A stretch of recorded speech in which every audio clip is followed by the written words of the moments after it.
जय हिंद मित्रों, द सत्यवादी शो के खास प्रोग्राम द लैंप पोस्ट में एक बार आप सभी का स्वागत है। जैसा कि मैं बार बार जिक्र करता हूं और बताता हूं और आप लोगों को समझाने का प्रयास करता हूं कि द लैंप पोस्ट हमारे प्रोग्राम का एक ऐसा सेगमेंट है जिसमें हम ऐसे व्यक्तियों से, संस्थाओं से आपका परिचय कराने का प्रयास करते हैं, उनसे रूबरू कराने का प्रयास करते हैं जो दूर खड़े रहकर हमारी राह को न केवल निष्कंटक करते हैं बल्कि हमारे जीवन मार्ग को प्रशस्त भी करते हैं। उन्हें देखकर हम सीखते हैं, सीख सकते हैं और सीखने का प्रयास करते हैं। आज हमारे स्टूडियो में एक ऐसी शख्सियत है जिन्हें देखकर हम में से बहुत से लोग प्रेरित हो सकते हैं, अपने जीवन राह को निष्कंटक कर सकते हैं और सबसे बड़ी बात, जो लोग सिविल सर्विसेज में जाना चाहते हैं या राष्ट्र प्रेम के साथ देश सेवा करना चाहते हैं सिविल सर्विस के माध्यम से, उन लोगों के लिए यह एपिसोड, यह कार्यक्रम बहुत बड़ा और बहुत सार्थक सिद्ध होने वाला है। इस कार्यक्रम के दौरान, बल्कि यूं कहिए इस इंटरव्यू के दौरान, हमारा प्रयास रहेगा एक ऐसे व्यक्ति से आप लोगों को मिलाने का जो इतना सहज है, सरल है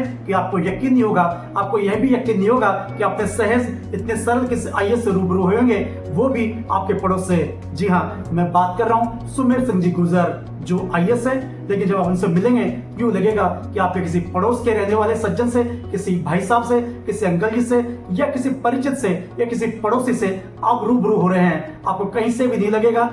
यूं सामान्यतः हम देखते हैं कि आईएएस सिविल सर्विस में जो लोग होते हैं, एक समय के बाद उनके चेहरे पर दम आ जाता है, बात में अधिकारिता आ जाती है और समय समय पर लोगों को समझाने वाले भाव आ जाते हैं। लेकिन जब आप इनसे बात करते हैं और जब वो अपनी मारवाड़ी भाषा में, हमारे यहाँ की लोकल भाषा में बोलना शुरू करते हैं कि हाँ भाई साहब राम राम, बताओ भाई साहब काम, तो आपका मन निस्संदेह प्रसन्न हो जाता है और आपको लगता है कि मैंने फोन तो किसी और व्यक्ति को किया था, किसी अधिकारी को फोन किया था, लेकिन ये तो मेरे अपने हैं। तो आइए शुरू करते हैं इंटरव्यू का सिलसिला और मिलते हैं सुमेर सिंह जी गुर्जर से, जो आईएएस है, पंजाब में पोस्टेड है, 1998 का अधिकारी हैं, हमारे अपने हैं। नमस्कार, स्टूडियो में आपका स्वागत है सुमेर जी। बहुत बहुत धन्यवाद। पर मेरे तरीके में बड़ी औपचारिकता थी, लेकिन जो ही आपकी तरफ से जवाब आया तो यूं यकीन मानिए सच में किलोमीटरों की दूरियां, यूं लगा जैसे बहुत पुराने परिचित से, बहुत घनिष्ठ व्यक्ति से और बहुत अपने व्यक्ति से मैं मिल रहा हूँ। उसके लिए बहुत बहुत धन्यवाद। आप जो सहजता है, जो सरलता है और जो अपनापन है और जो आपने बनाए रखा है इतने सालों बाद भी, सिलेक्शन के इतने सालों बाद भी, तो बहुत बड़ी चीज है। कैसे मेंटेन करते हैं ये? सुनील जी, ऐसी बात है कि मैं जमीन से जुड़ा हुआ आदमी हूँ, सारी चीजें देखी हैं, बहुत सी धार्मिक किताबें भी पढ़ते हैं, तीर्थ स्थान भी करते हैं, जो महापुरुषों की जीवनी भी पढ़ते हैं। तो जो अहंकार है, ये आदमी का सबसे बड़ा दुश्मन है। और अहंकार किस बात का? क्योंकि कोई भी चीज जिंदगी में स्थायी नहीं है। क्या बात है? आदमी जन्म लेता तो मरता भी है। तो कोई अपने रूप रंग का अहंकार करे तो वो भी गलत है, कोई वो भी किसी दिन चले जाना। पोस्ट है, ठीक है, वो जीवन जीने का एक तरीका है। आप पत्रकारिता से जीवन यापन कर रहे हैं, हम गवर्नमेंट सर्विस में हैं, कोई टीचर है, कोई खेती कर रहा है, तो उसमें अहंकार किस बात का है? ये तो एक तरह से सबकी अपनी सामाजिक ड्यूटियां हैं, पब्लिक सर्विस है। हाँ। सब अपने अपने तरीके से कर रहे हैं, बिल्कुल। तो उसमें कोई अहंकार वाली बात नहीं है। लेकिन कालांतर में जाके आ जाता है, लगातार हम जिस माहौल में रहते हैं, माहौल का असर हम पे पड़ता है। आप इतने सोफिस्टिकेटेड माहौल में रहते हैं, ऐसे लोगों के माहौल में रहते हैं, आपके आसपास यस सर करने वाले लोग रहते हैं और वो लगातार रहते हैं, तो उसका प्रभाव तो ज्यादातर लोगों पर आ ही जाता है। एक प्रभाव देखो ऐसे होता है ना, एक तो दृढ़ निश्चय, विल पावर सबसे बड़ी बात है। अब मैं विल पावर का आपको एग्जांपल देता हूं कि आज के टाइम में चाय तो एक नॉर्मल बात है, कॉफी बिना कोल्ड ड्रिंक नॉर्मल बात है जी। अब मैं कहीं बाहर भी जाता हूँ, ऐसी जगह बैठता हूँ तो मैं कभी चाय भी नहीं पीता, कॉफी कोल्ड ड्रिंक भी नहीं पीता। तो मेरा ऐसा मन में दृढ़ निश्चय है। तो ऐसे ही पब्लिक सर्विस का है कि कोई भी आदमी उसको अपनेपन से बात करें, उसकी समस्या सॉल्व करने की कोशिश करें, जितनी जो हमको ड्यूटी सरकार ने लगा रखी है। तो जब वो मन में दृढ़ निश्चय, तो कोई यस सर वेस सर करके कोई हमको किस तरह से जो है विचित्र नहीं कर सकता। तो जो भी हमारे पास पब्लिक आती है उसको सुनते हैं, उसकी भावनाएं समझते हैं, उनको प्यार से बात करके बैठ के पानी पिलाते हैं। क्योंकि जहाँ हम बैठते हैं, जो घर में हम रहते हैं, वो सब पब्लिक प्रॉपर्टी है, वो मेरी नहीं है, वो पब्लिक की है, ठीक है ना। तो उस पर आपका भी राइट इतना ही है कि कई बार मैंने देखा कि जैसे ऑफिस में जाते हैं तो ठीक है, कुर्सी होती है, तो उसमें जो कोई भी मिलने आता, चाहे वो गरीब हो अमीर हो, वो कुर्सी पे उसको बैठने का राइट है, उसको बिठाओ। एक बाहर मान लो कोई क्लास 4 एम्प्लॉय खड़ा है, वो आपको पानी पिला रहा है, तो भाई जो मिलने आया है उसको भी पानी पिला दे, तो वो भी उसकी एक तरह से ड्यूटी है, क्योंकि वो भी पब्लिक सर्विस है, सुनने वाले पब्लिक सर्विस है, वो पब्लिक है। तो वैसे ट्रू सेंस में जो हमारा कॉन्स्टिट्यूशन है उसमें तो हम पब्लिक के नौकर हैं। पब्लिक सर्विस मींस जो हम पब्लिक के नौकर हैं, और जो हमारे सामने कोई मिलने आ रहा है वो हमारा मालिक है, हम नौकर हैं। तो उसको उस तरह से आप देखें कि भाई ठीक है, ये इतनी आज से आया है और इसको दुख तकलीफ है, मैं गांव से जुड़ा हूँ, तो मैं लोगों की समस्या को थोड़ा ज्यादा नजदीकी से जानता हूँ। भाई छोटी छोटी दिक्कत होती है, बेचारे बार बार आ नहीं सकते, किराया नहीं होता, काम की अवेयरनेस नहीं होती कि ये काम कैसे होगा, क्या उसका तरीका है। तो उसको उस हिसाब से उसकी बातें समझ के और उसको उस हिसाब से डील किया जाए तो उसकी समस्या दूर होती है। और नहीं तो क्या होता है कि आपके पास ऑफिस में भी काम बढ़ता जाएगा, क्योंकि आपने कोई समस्या आई या कोई काम है उसको डिस्पोजल नहीं की, तो और 2 आएंगे, 4 आएंगे, 5 आएंगे। तो मेरी ये सोच रहती है कि कोई आ गया कोई भी मैटर, तो उसको इमीडिएटली उसको सॉल्व करके उसको डिस्पोजल की जाए। आप IAS अधिकारी हैं। जब मैंने स्टूडियो में जिक्र किया अपने मित्रों से, भतीज हैं बलराज सिंह जी, इनसे जिक्र बताया कि IAS अधिकारी वो आ रहे हैं, उनका इंटरव्यू, उनसे बातचीत करेंगे। तो जो दीप्ति इसके चेहरे पे दिखाई दी है, वो दूसरा युग बैठा हुआ था, उसके चेहरे पे जो दीप्ति, जो कोतूर था, जो खुशी दिखाई दी कि हमें भी मिला था, हम भी देखना चाहते हैं। एक IAS से जुड़े हुए जो इस तरह के प्रभाव हैं, तो मान के चलते हैं कि बहुत बड़ी बात है, और सच में बड़ी बात है। इतना सहज होता तो कोई भी बन जाता। तो जिस लेवल पे आप पहुंचे हैं, तो एक तो उसका माध्यम क्या, वर्तमान परिचय क्या है आपका, एग्जैक्टली वो समझना चाहूंगा। मैं सुमेर सिंह गुजर जी, राजस्थान के दौसा का रहने वाला हूँ। पंजाब कैडर में 1998 बैच में IAS में, अभी मैं प्रिंसिपल सेक्रेटरी हूँ इलेक्शन डिपार्टमेंट में पंजाब सरकार में। उससे पहले मैं 97 बैच में IPS में था। और जो अभी आपने बात की हुई भतीजे के चेहरे पे मुस्कान होगी, तो ये बिल्कुल जायज बात है, क्योंकि ऐसे होता है। हम भी जब पढ़ते थे, मैं कोटा में पढ़ता था, तो कोटा में जो दादाबाटी रोड के ऊपर कुछ अधिकारियों के घर थे, RS अधिकारी थे, शायद नगर निगम के अधिकारी वो घर थे, 3-4 घर थे। तो जब हम उधर से जाते थे, हम उनको देखते थे, कई बार अधिकारी हमको दिख जाए दीवार के ऊपर, तो हम सोचते थे कि अरे कितना बड़ा अधिकारी है, कैसे है। तो ये तो नेचुरल सी बात है कि जो है आदमी को जो चीज कई बार नहीं मिलती वो ज्यादा अच्छी लगती है। सही बात। मिल जाने के बाद शायद उसका इतना क्रेज नहीं रहता। नहीं, इनफैक्ट ज्यादातर लोग समझते हैं कि औकात से बाहर की चीजें, आदमी उतना लंबा सोचता नहीं। एक चीज मैं हमेशा जिक्र करता हूँ कि पावर ऑफ ड्रीम, ये ड्रीम में बहुत शक्ति है। तो आपका भी ये ड्रीम था कि यू टू गो, कि मुझे जाना ही IAS सर्विसेज में, एडमिनिस्ट्रेशन में जाना ही है, सिविल सर्विसेज में जाना ही है मुझे। मैं आपको बताऊं, ये ड्रीम तो बहुत जरूरी है जी, और ड्रीम को पूरा करने के लिए दृढ़ निश्चय, आपकी विल पावर भी चाहिए। मैं जब BTech कंप्लीट करी तो मैंने सोचा था कि मैं 3 साल तैयारी करूँ। 3 साल से पहले मैंने कोई नौकरी नहीं करी, तो BTech करते तुरंत नौकरी का ऑफर भी आए, पर मैंने ये सोचा कि 3 साल मैंने तैयारी करनी है, 3 साल में सिलेक्शन नहीं हुआ तो फिर नौकरी कर। तो अब वो दृढ़ निश्चय था, तो उसमें देखो नुकसान हो सकता था, फायदा तो ही गया।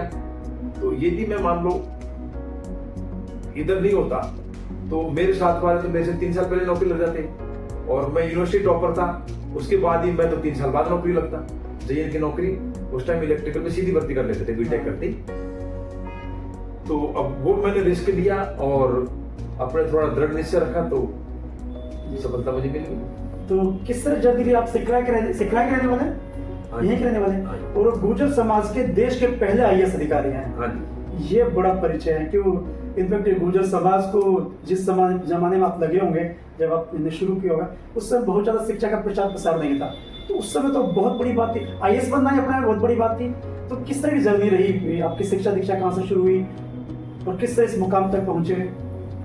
देखो ऐसे कि थोड़ा सा देखो कठिनाई का तो रास्ता ही। हाँ, इतने साधन नहीं होते थे, इतनी नॉलेज नहीं होती थी, घर में जो है पैसों की प्रॉब्लम भी थी, पर ये था कि भाई जो ये किताब है, ये सिलेबस है, ये पर को पढ़ना है।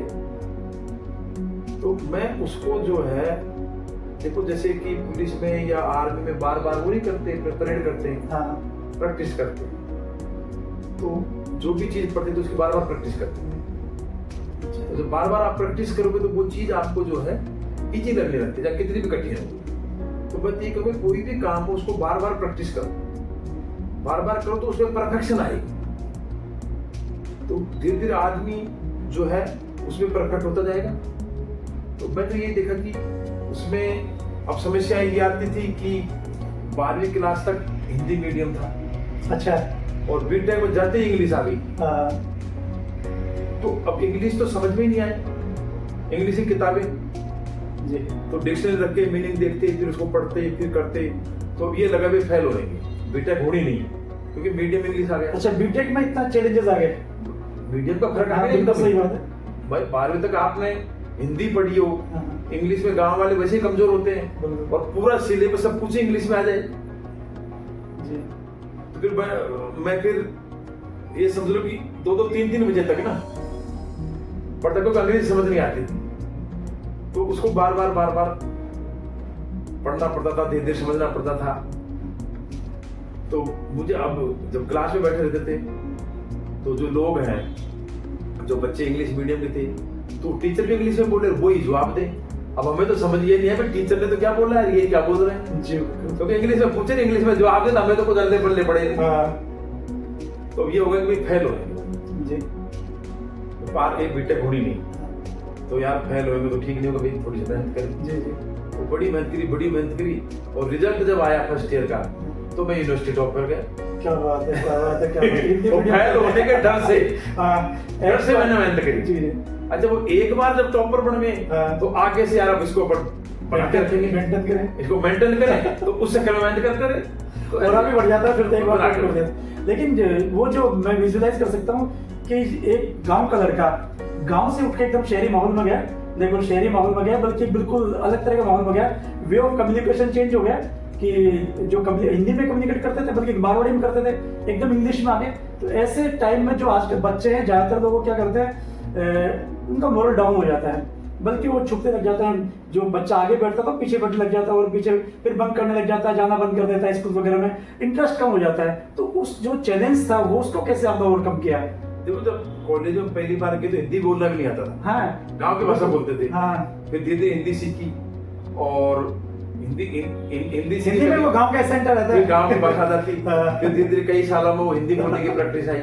तो पर मन में ऐसा लगा नहीं कि भाई कभी इन्फीरियरिटी कॉम्प्लेक्स टाइप ऐसे फील नहीं हुआ हाँ। कि भाई हमको हिंदी नहीं आती है ऐसे, बल्कि उसको ये चैलेंज है कि अरे अंग्रेजी नहीं आ रही है अपन को, तो फिर फेल हो गया, अच्छा, तो पढ़ना अच्छा, अपन को सीखना है। तो ऐसे उसको चैलेंज दिया तो उसमें सफलता मिल गई। नहीं उसी को ये कहते कि अरे समझ नहीं आ रही, हाँ। छोड़ो, क्लास जाना छोड़ देते या पढ़ना छोड़ देते, तो फिर बिल्कुल सही बात पीछे हो है, जाते। गिव अप करते। मजाक ही बनाते होंगे कुछ लोग उस समय शायद सहपाठी कि शब्द को गलत उच्चारण कर दो या कहीं अटक जाओ, बीच में मारवाड़ी आ जाए, तो कई बार ऐसी सीक्वेंस भी स्थिति भी आ जाती है। हाँ, ऐसी आ जाती थी, पर उस टाइम ठीक है, बच्चे थे, हाँ। वो कई बार उसको सीरियसली नहीं लिया, कोई ऐसी बात भी थी तो चैलेंज के रूप में लिया, हाँ, चैलेंज के रूप में लिया, सीखना अपन। हाँ।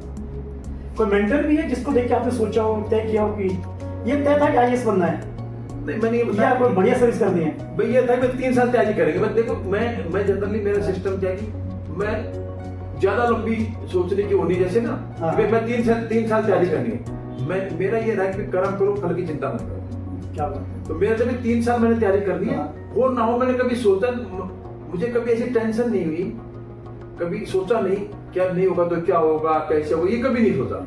ये तभी अपन 3 साल तैयारी करेंगे, नहीं हो तो नौकरी कर लेंगे। 10वीं यहीं से की है? हाँ जी। कहाँ से? 10वीं की थी वहां से, मानपुर से। मानपुर से। उसके बाद? उसके बाद फिर +1 +2 यहाँ से रामपुर जोशी से। कैसे थे 10वीं वगैरह में, कितने परसेंटेज थे? 10वीं में कमी थी, 76% थी। 76। और 12वीं में? 12वीं में 70% थी। तो 76 उस समय अच्छी मानी जाती थी। हाँ, उस टाइम ठीक मान लिया। हाँ, हाँ, मतलब 80-85 तो मेरिट में होती थी, तो उस हिसाब से ठीक थी। हाँ। और कॉपी नहीं थी। ग्रेजुएशन में क्या सब्जेक्ट थे? ग्रेजुएशन में इलेक्ट्रिकल इंजीनियरिंग था। अच्छा, फिर आपने 12th के बाद बीटेक किया, बीटेक। और बीटेक में यू वर द टॉपर हाँ जी। ऑफ राजस्थान से टॉप किया था। तो बीटेक, फिर उसके बाद सिविल सर्विसेज में आप गए, तो कितने अटेम्प्ट दिए आपने? फर्स्ट अटेम्प्ट में आईपीएस में हो गए। फर्स्ट अटेम्प्ट में आप आईपीएस में सेलेक्ट हो गए। ₹20 received on phone pay. हाँ, हाँ। कि जब वहाँ ट्रेनिंग करते थे आईपीएस की तो छुट्टी नहीं मिलती, अच्छा, वहाँ आप एक भी क्लास नहीं छोड़ सकते। हाँ। तो बीमारी के बहाने से हॉस्पिटल में भर्ती हो जाते हैं। अच्छा अच्छा अच्छा। वहाँ बहुत सख्त ट्रेनिंग होती है। बिल्कुल सही बात। तो हॉस्पिटल वहाँ ऐसा है कि आप ये थोड़ी सी भी बीमारी बता दो ना हाँ। कि जी मेरी उंगली में भी दर्द है, हाँ। मैं आज परेड नहीं कर सकता, तो आपको रूम पे नहीं रहने देंगे। अच्छा। या तो परेड करो या हॉस्पिटल में भर्ती एडमिट हो। हो। अच्छा। तो हम हॉस्पिटल में एडमिट होके हॉस्पिटल के बेड में पड़ते थे। क्या हुआ? जो कुछ लोग तो दोबारा दे रहे थे। हाँ हाँ। तो वो पूरे बैच में से फिर हम 2 लड़कों का हुआ, एक मेरा एक और था। अच्छा। तो दोनों का IAS में हुआ, बाकी का तो नहीं किसी का हुआ। तो वो भी बड़ी कठिन दिन थे कि परेड करो या हॉस्पिटल में पढ़ो। अब हॉस्पिटल में ये था कि वहाँ एडमिट हो जाते थे तो खाना भी हॉस्पिटल में ही आएगा। हाँ। आप खाना खाने मैस में नहीं जा सकते। जी। ऐसे उन्होंने सख्ती की हुई थी थोड़ी सी। और सब कुछ स्वयं प्रेरणा से थे, आपके अंदर की एक जीन थी, एक इच्छा थी कि IAS बनना है। उस टाइम मुझे नॉलेज नहीं थी। हाँ। उस टाइम ये था कि भाई IAS सबसे बड़ी नौकरी होती है, यार इसी कोशिश करनी है। तो अच्छी बुरी कुछ नहीं होती, मतलब आपके काम करने का तरीका, आपको पब्लिक सर्विस क्या देनी है वो है। पर उस टाइम इतनी नॉलेज थी भाई सबसे अच्छी सर्विस IAS होती है, यार उसी करनी है। एक समुद्र जो मैं देखता हूँ समझता हूँ, आदमी जब भी कोई बड़ा लक्ष्य निर्धारित करता है ना, तो उसके पीछे या तो कोई बहुत बड़ा सेटबैक होता है, कोई दुख होता है, या बहुत बड़ा वो मान के चलता है कि नहीं इससे बड़ा कुछ भी नहीं है, दुर्लभ चीज है, मुझे ये करना है, ये करने के बाद ये चीजें करनी है मुझे। ठीक है, तो ऐसा कोई भावना भी थी कि देश में ये परिवर्तन लाना है, ये करना है, या कोई इस तरह का माहौल रहा हो कि नहीं यार इसकी वजह से इन चीजों से मैं वो रह जाऊंगा, क्या ये नहीं कर पाया तो मैं, ये घर की तरफ से प्रेशर हो? घर की तरफ से प्रेशर था, हाँ। पिताजी का प्रेशर था। पिताजी की बहुत हाँ, इच्छा कि थी भाई पढ़ना है तेरे को, और और IAS उनकी इच्छा थी भाई। पहले तो उन्होंने कहा कि भाई B.Tech करनी है। हाँ। तो मैं तो ज्यादा नॉलेज थी, चलो B.Tech करनी क्या है। नाम है पापा जी का? श्री भंवर सिंह गुजर, वो वो हेडमास्टर रिटायर हुए हैं। तो उनका डर ही था, मतलब ये समझ लो हाँ हाँ। कि भाई ये करना है, फिर तेरे को ये करना है। तो वो ऐसे कहते थे, तो फिर मैं सुबह शाम थोड़ा भगवान की पूजा करता हूँ। हाँ। तो भगवान जो वो कहते थे वो चीज मांग लेता था और अपने मन से मैं तैयारी करते था। अच्छा। इतनी सी बात। कितने बहन भाई हैं? 2 भाई हम, 1 बहन। तो आप पे विशेष फोकस था क्या सभी पे था सभी पे था, पर मैं कि आप में उनका वो दिखता था, पोटेंशियल दिखता था ज्यादा है? हाँ, पोटेंशियल रुचि भी सभी थी से आपकी? सभी से थे, पर वो ये ना मैं कोई उसको सीरियसली लेता था, मैंने उसको सीरियसली लिया बात को। तो जिस टाइम में आपने IAS क्रैक किया था, जिस समय आप ये किए थे, उस समय शायद ये कोचिंग वगैरह नहीं हुआ करती थी ना, कोचिंग नहीं। आपने कोई कोचिंग की? थोड़ी सी GK के लिए की थी, जनरल नॉलेज के लिए दिल्ली में, बाकी ऑप्शन तो नहीं की। तो 2-3 महीने की।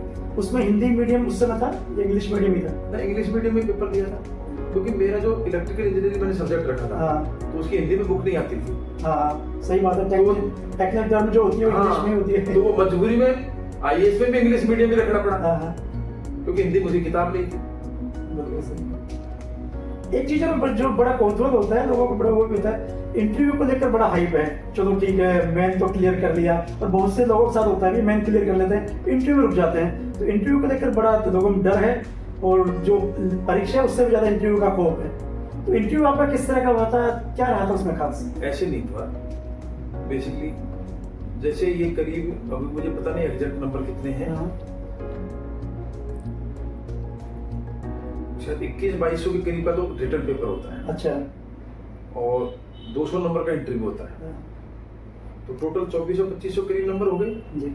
तो दोनों के नंबर जुड़ के मेरिट बनती है। हाँ यदि आपके रिटर्न में बहुत ज्यादा नंबर है हाँ। तो इंटरव्यू में कम भी आ जाए तो भी आपका सिलेक्शन हो जाएगा।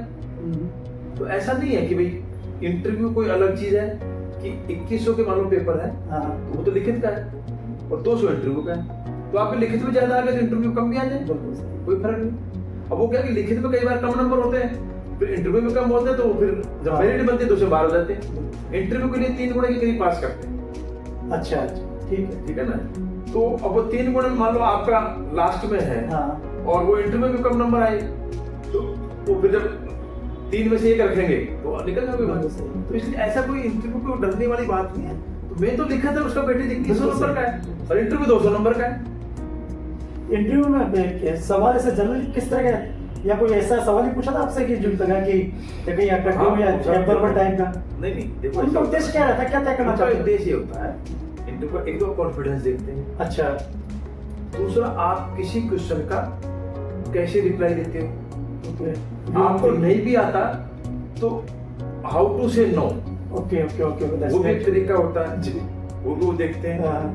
तीसरा, एक आपके आसपास की घटना ये क्या है, हाँ, उनसे क्या आप ऑब्जर्व भी कर रहे हो। हाँ। जैसे मेरे से एक सवाल पूछा था कि राजस्थान में पगड़ी क्यों बांधते हैं, अच्छा, जब ये तो किसी कोर्स में भी नहीं है, किसी किताबों कोर्स में में नहीं पढ़ नहीं सकते अपन। तो जैसे आपका स्टेट देख के हाँ। उसे रिलेटेड सवाल पूछ हाँ रहे हाँ हैं। हाँ, बिल्कुल ठीक है सही। ना? और जो आपका जो पढ़ाई का बैकग्राउंड है उसे रिलेटेड पूछ लेंगे।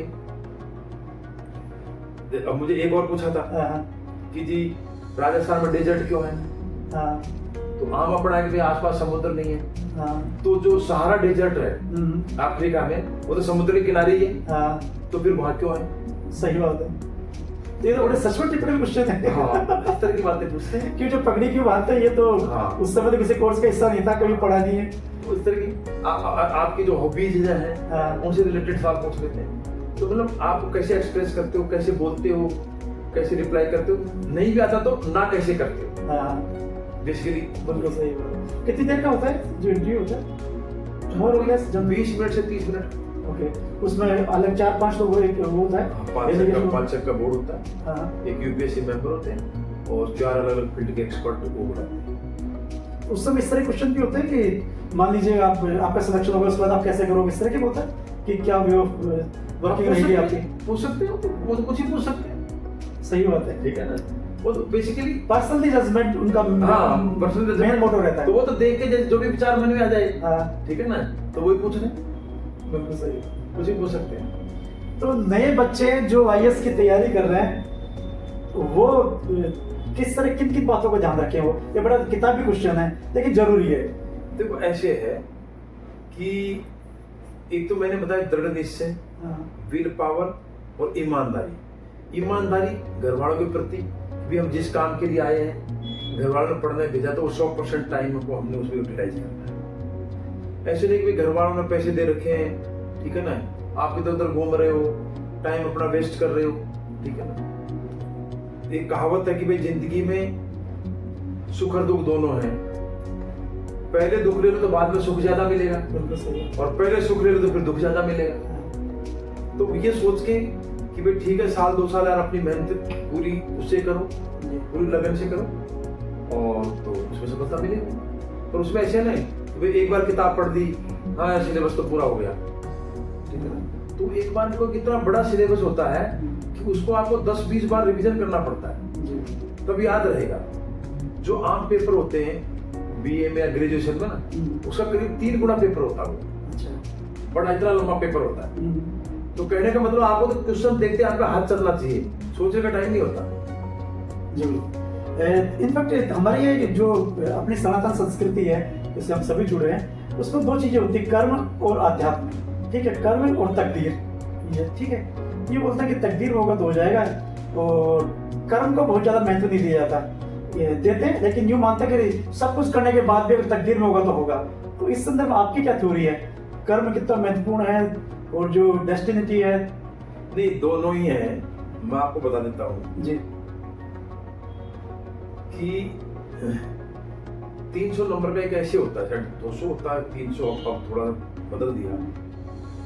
तो जनरली जो इंजीनियर होते हैं ना, उनको ऐसे लिखना नहीं आता निबंध। अच्छा, सही बात है। उसमें 8 सवाल ठीक होते हैं। हाँ, इंजीनियर बिल्कुल सही बात है। होता हाँ। ठीक है ना।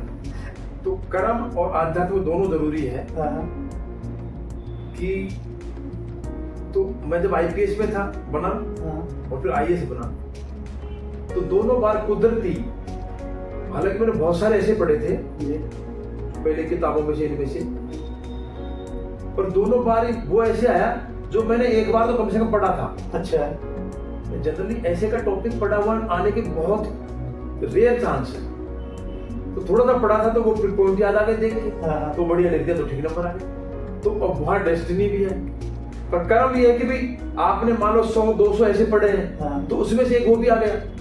अब आप 200 ऐसे पढ़ोगे ही नहीं, जी, तो वो तो कर्म है कि आप 200 ऐसे पढ़ो, हाँ, और वो आपकी डेस्टिनी है कि 200 में से आपको कम से कम 2-4 पेज ऐसे पढ़े जाएं जो किसी ऐसे में फिट हो जाए, जो ऐसे आपके पेपर में आ गया।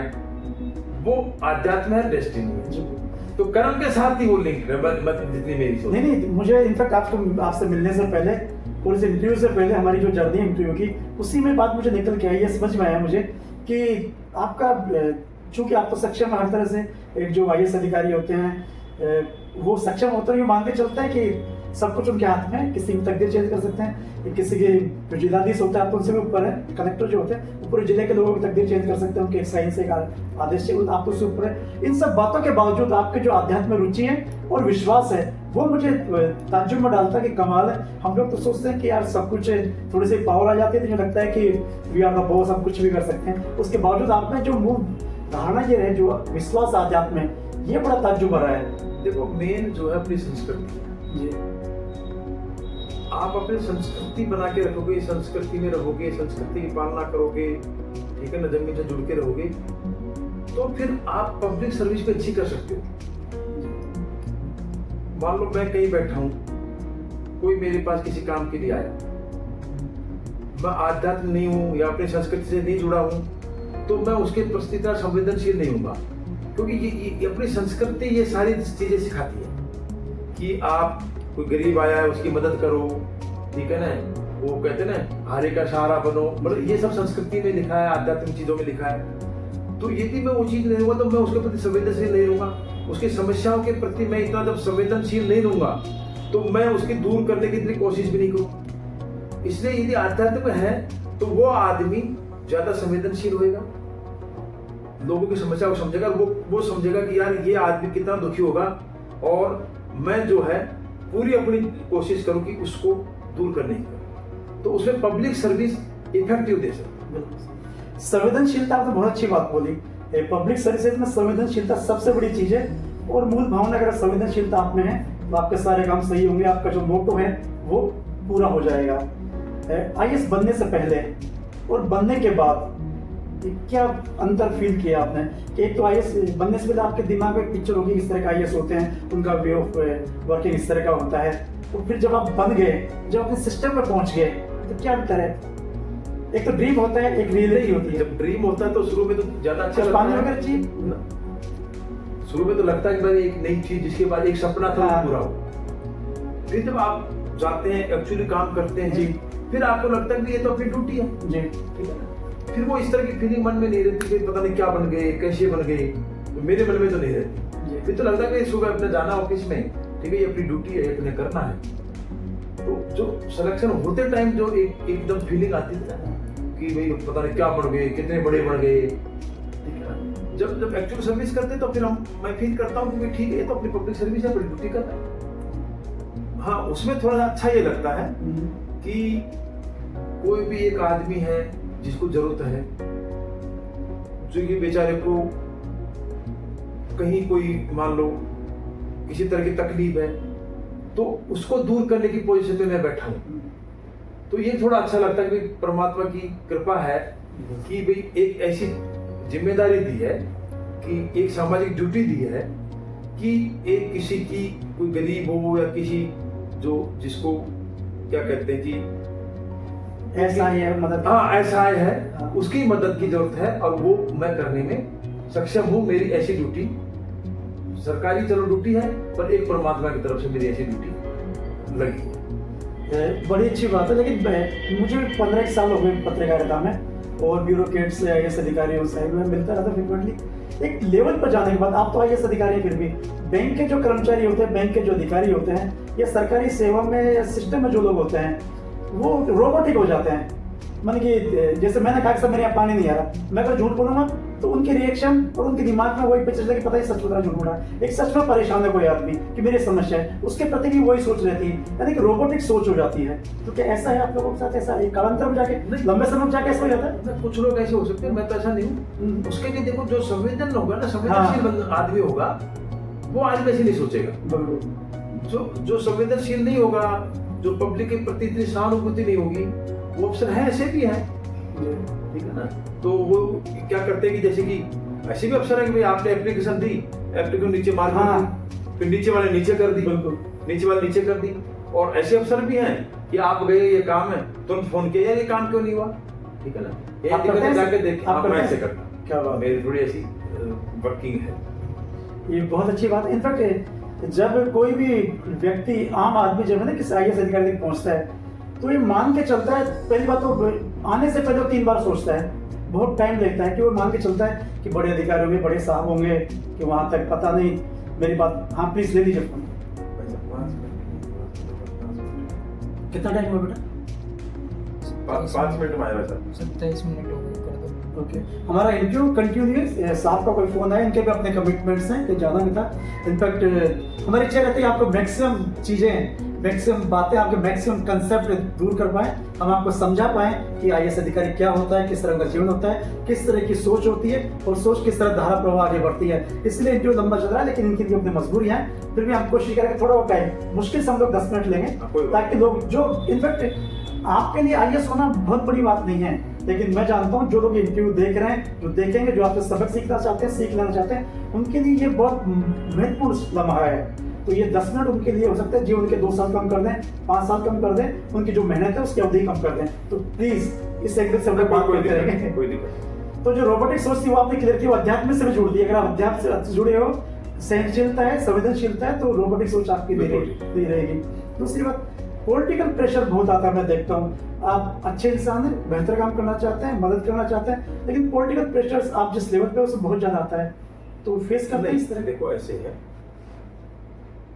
पॉलिटिकल प्रेशर उसका गलत वर्ड शायद लोग यूज करते हैं। हाँ, एक पॉलिटिशियन है, वो लोगों का रिप्रेजेंटेटिव है। हाँ बिल्कुल सही बात है, जनप्रतिनिधि। जनप्रतिनिधि है, तो जनप्रतिनिधि है तो उसकी भी ड्यूटी है कि जिन लोगों ने उनको वोट दिया है, चुना है, या जिनका प्रतिनिधित्व वो कर रहे हैं, उनकी समस्या को वो सुने। तो उनके पास किसी पब्लिक की समस्या आती है, तो जाहिर सी बात है वो अफसर को कहेगा जी कि भाई ये दूर करो, ये पब्लिक ये दुखी है, पब्लिक को ये चीज चाहिए। तो वो ठीक है, तो उसमें क्या प्रेशर है, वो हमारी ड्यूटी है जी बिल्कुल। कि भाई चाहे एक आम आदमी आके कोई काम कह दे कि जी ये काम है, और एक पॉलिटिशियन कह दे, तो पॉलिटिशियन भी तो पब्लिक का काम ही कह रहे हैं।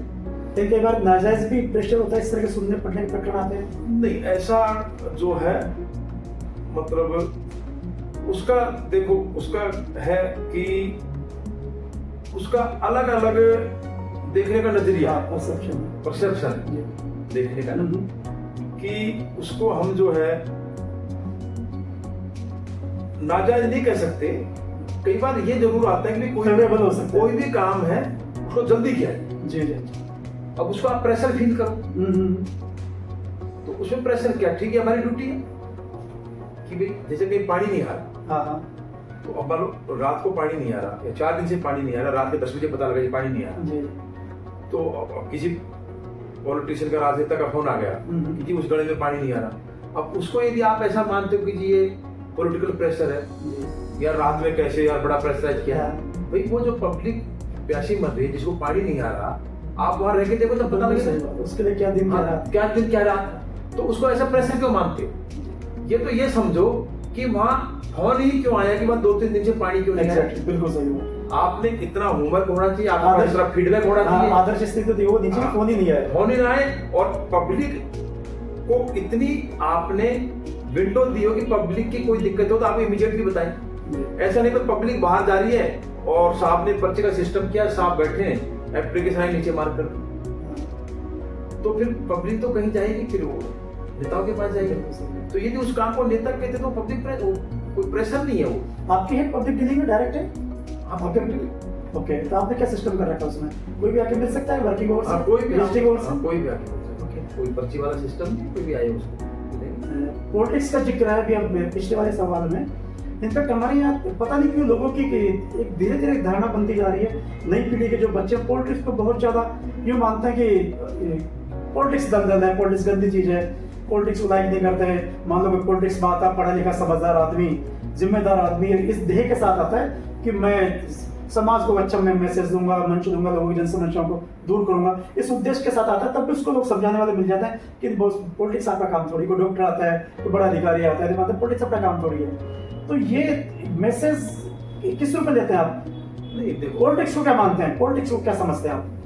देखो ऐसे है ना, ये हर एक का नेचर है। हाँ, बेसिकली तो अल्टीमेट गोल तो पब्लिक सर्विस है। हाँ, और पॉलिटिक्स सबसे बड़ा माध्यम लोगों की सेवा करने का। पॉलिटिक्स सबसे बड़ा माध्यम है, तो उसमें अच्छे लोग आते तो बढ़िया बात है।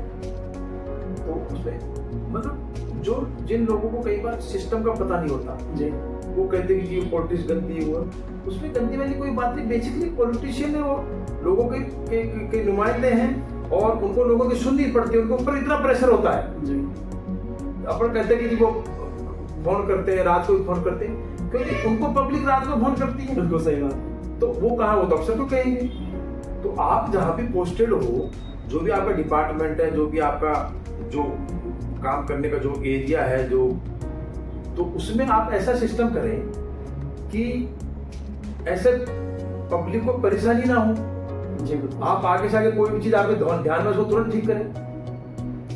तो फिर आप जो जिसको सो-कॉल्ड प्रेशर है, मैं तो उसको प्रेशर नहीं मानता, तो वो तो एक बल्कि पॉलिटिशियन तो जो पब्लिक की जो समस्याएं हैं वो आपको बता रहा है जी बिल्कुल कि भाई इसको ठीक करो, तो वो समस्या पहले आपको पता होनी चाहिए। जी बिल्कुल।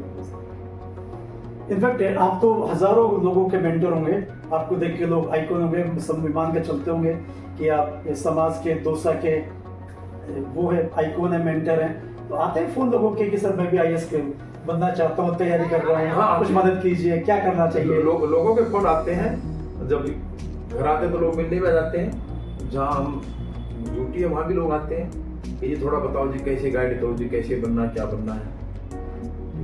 मदद के लिए भी आते हैं कि मेरा काम अटक गया, बताइए। हाँ, वो भी फोन आते रहते हैं कि जी हम ये काम है जी, कोई कह दो किसी को, तो बहुत आते हैं ऐसे को लोग आते रहते हैं। तो हमारे दोसा के जो लोग हैं, जिले के लोग हैं, इनफैक्ट यूँ तो सभी के लिए हैं, लेकिन दोसा के जिले में जो लोग हैं, जिस परिवेश से हैं, आपके परिवेश से, कॉमन परिवेश है, उन लोगों को जो तैयारी कर रहे हैं, ऐसे विद्यार्थियों छात्रों को क्या कहना चाहेंगे, क्या मैसेज देना चाहेंगे कि बस दिस इज द वे, आप ये इस तरह से चलेंगे तो आपके लिए राह आसान होगी? देखो, अब तो टेक्नोलॉजी का युग है, बहुत आसान काम है। जो यदि कोई तैयारी करना चाहता है, सिलेबस ऑनलाइन अवेलेबल होता है। हर सिलेबस के जो टॉपिक है वो किस बुक में अच्छे है वो भी पता होता है। बुक में नहीं तो ऑनलाइन उसके बारे में डालो, जितना मर्जी मटेरियल आ जाएगा। तो सिलेबस उठाओ, जो टॉपिक है उससे रिलेटेड मटेरियल आप ऑनलाइन देख लो या बुक ले लो और उसकी तैयारी करो, सीधा सा है। तो आप पढ़ना है नहीं और वैसे सलाह लेना जी कैसे गाइड करो, तो उसको गाइड क्या कर, पढ़ना तो खुद को पड़ेगा। अभी ट्रेंड है कि लोग जब भी IAS बनना चाहते हैं तो सबसे पहले दिल्ली जाते हैं, मुखर्जी नगर वगैरह में जाते हैं। तो ये कोचिंग वगैरह कितनी हेल्पफुल रहती है? जरूरी है करना? रहती है थोड़ी सी। देखो, उसमें ऐसे होता है ना कि जो कुछ लोग जो है, जो अच्छे लोग हैं, जैसे मान लो आप पत्रकारिता में ही है, तो जितनी आपकी नॉलेज इस फील्ड की है तो मेरी नहीं है। तो ये जो लोग हर साल के पेपर देखते हैं, किस तरह के पेपर आ रहे हैं, किस तरह की चीज पढ़ानी चाहिए, तो वो थोड़ा सा एक गाइडेंस, एक रास्ता मिलता है। हाँ, समान विचारों के लोग एक समान उद्देश्य के लिए काम करने लोग इकट्ठे हैं तो एक आपको मोटिवेशन भी मिलता है, सारे लोग पढ़ रहे हैं। वो भी होता है, अकेला आदमी जो है उसको कई बार जैसे अच्छा वहाँ आपको जैसे किसी तरह कोई बुक्स की जरूरत है तो वो भी आपको मिल जाएगी। आप घर बैठ के पढ़ो, जैसे छोटी जगह पढ़ो तो वहाँ आपको बुक्स नहीं मिलेगी, मोटिवेशन नहीं होगा। आप लोग देखोगे, फिर रिजल्ट आएगा जब आपको पता लगेगा अरे यार मेरे बगल के कमरे में किराया रहता था वो तो IAS बन गए, तो आपको लगेगा कि यार मैं भी तो बगल में तो साथ साथ घूमते थे ना, आज तो ये तो रिजल्ट आए बन गया यार, मैं भी तो एक मोटिवेशन बात है। चलिए, आपसे बातचीत बहुत अच्छी बातचीत थी, मजा आ रहा बातचीत करने में, मेरा मन भी है इस बातचीत को लंबा करें और भी करें, लेकिन आपकी लिमिटेशंस हैं। एक सवाल, इतने सहज कैसे हैं, सरल कैसे हैं? मजा आता है आपसे बात करने, लगता है घंटों तक बात करते रहें, चाहे फोन में हो चाहे रूबरू हो। डाउन टू अर्थ कैसे हैं? मैंने वही बताया ना कि भाई ईश्वर आप ईश्वर में आध्यात्म रखो, ठीक है ना। जो इतने महापुरुष हुए थे, ठीक है ना, उनकी जीवनियां पढ़ो तो फिर आपको लगता है कि भाई एक जैसे कई बार व्हाट्सएप पे अच्छी चीज भी आती है। एक बार किसी का मैंने देखा था कि जी भाई अंतरिक्ष से धरती का एक छोटा सा बिंदु दिखा रहा था, बिल्कुल छोटा, कि धरती इतनी सी है, कि इतना बड़ा ये ब्रह्मांड है और कहते वो धरती इतनी सी छोटी सी सुई की नोक के बराबर दिखा रखी थी। तो इसमें किस चीज का अहंकार क्या है? इस दुनिया में एक से एक बड़े हुए हैं, अब भी हैं, आगे बढ़ते रहेंगे, ठीक है ना। तो हम क्या है, कुछ भी नहीं। ऐसे कंपैरिजन करो, बिल्कुल सही बात है, बिल्कुल तो एक से एक दुनिया सब तरह से आगे है। तो जितनी अपनी ड्यूटी दी है परमात्मा ने लगाई है, तो अपनी वो ड्यूटी करते हैं और सुबह शाम भगवान को याद कर लेते। आपको देख के बड़ा अच्छा लगता है, बड़ा कॉन्फिडेंस आता है, जो लगता है हमें से कोई आदमी बिल्कुल परिचय का था। और पता नहीं वहाँ पर अलग होते होंगे आप यहाँ, लेकिन जिस दरमियान हम लोग मिल रहे हैं तो मजा आ रहा है मिलकर आपसे, और इच्छा है कि लंबा चले। लेकिन चलिए, शुक्रिया मित्रों, ये थे हमारे साथ सुमेर सिंह जी, IAS अधिकारी हैं। बड़े गर्व की बात है कि देश के गुर्जर समाज से पहले ऐसे अधिकारी हैं। इनको देखकर, इनको समझकर, इनकी बातों को अंगीकार करके हम बहुत कुछ सीख सकते हैं। जो लोग IAS की तैयारी कर रहे हैं उनके लिए तो ये इंटरव्यू शायद संभवतः समझीनी का काम करेगा, और बहुत से ऐसे पॉइंट्स इस इंटरव्यू के दौरान रहे होंगे, इस वार्तालाप के दौरान रहे होंगे, जिनसे आपके कंसेप्ट क्लियर होंगे। मेरे लिए इंटरव्यू, ये पल, ये लम्हा लंबे समय तक याद रहेगा। मैं अपने पत्रकारिता के करियर में ये इंटरव्यू, ये लम्हा, ये मुलाकात लंबे समय तक याद रखूंगा। इसलिए नहीं कि किसी IAS अधिकारी से मुलाकात हुई है, वो कालांतर में भी होती रही है, लेकिन जिस सहज ढंग से, जिस सरल व्यक्तित्व के साथ, जिस सहजता के साथ मैंने इनसे बात की है, इनकी सहजता को अंगीकार किया है, जिस संवेदनशीलता का इन्होंने जिक्र किया, उसका मैं सम्मान करता हूँ और कोशिश करता हूँ कि इनकी संवेदनशीलता यूं ही बनी रहेगी। ये संवेदनशीलता हर परिप्रेक्ष्य में काम आएगी, न केवल इनके सेवा काल में, बल्कि व्यक्ति से जब भी किसी से मिलेंगे, किसी हम में से आप में से भी कोई फोन करेगा, मिलने जाएगा, तो संभवतः ये संवेदनशीलता और मित्रता सदैव कायम रहेगी। इनकी संवेदनशीलता, मित्रता, सहजता, सरलता यूं ही सदा कायम रहे और हम लोगों का मार्ग प्रशस्त होता रहे। आशा है कि ये इंटरव्यू, ये वार्तालाप आपके जीवन को आगे बढ़ाएगा, आपकी मुश्किलों को आगे बढ़ाएगा। इंटरव्यू के दौरान इन्होंने आश्वस्त भी किया है कि लोग इन्हें फोन करते रहते हैं, और आप जब भी किसी को आवश्यकता, कभी भी फोन कर सकते हैं। आप नंबर इनका सहजता से उपलब्ध है, हम भी आपको नंबर बता देंगे। आपको लगे कि आपका ध्येय इसी दिशा में है, आपको कुछ मदद चाहिए और कुछ भी जानकारी चाहिए, किसी भी तरह की चाहिए, आप इनसे कभी भी संपर्क कर सकते हैं। बातचीत के दौरान राजनीति को लेकर एक कंसेप्ट भी क्लियर हुआ कि हम में से अधिकांश लोग राजनीति को बहुत ज्यादा पसंद नहीं करते, लेकिन मान के चलिए, राष्ट्र सेवा का, देश सेवा का, जैसे सिविल सर्विस एक माध्यम है, वैसे राजनीति एक बड़ा माध्यम है। अगर आप देश सेवा करना चाहते हैं तो सिविल सर्विस में जाना चाहते हैं, बहुत अच्छी बात है, लेकिन राजनीति भी बहुत बड़ा मंच है, बहुत बड़ा माध्यम है। अगर आप देश सेवा करना चाहते हैं, उसके बहुत से माध्यम है। इन्हीं बातों के साथ, सकारात्मक सोच के साथ, मीठी यादों के साथ धन्यवाद अर्पित करते हुए मैं सुनील सत्यवादी आपसे यूं ही मिलता रहूंगा। जय हिंद, जय भारत। थैंक यू, बहुत बहुत शुक्रिया, थैंक यू, बहुत बहुत टाइम दिया, मजा आया। थैंक यू, और मिलते रहेंगे।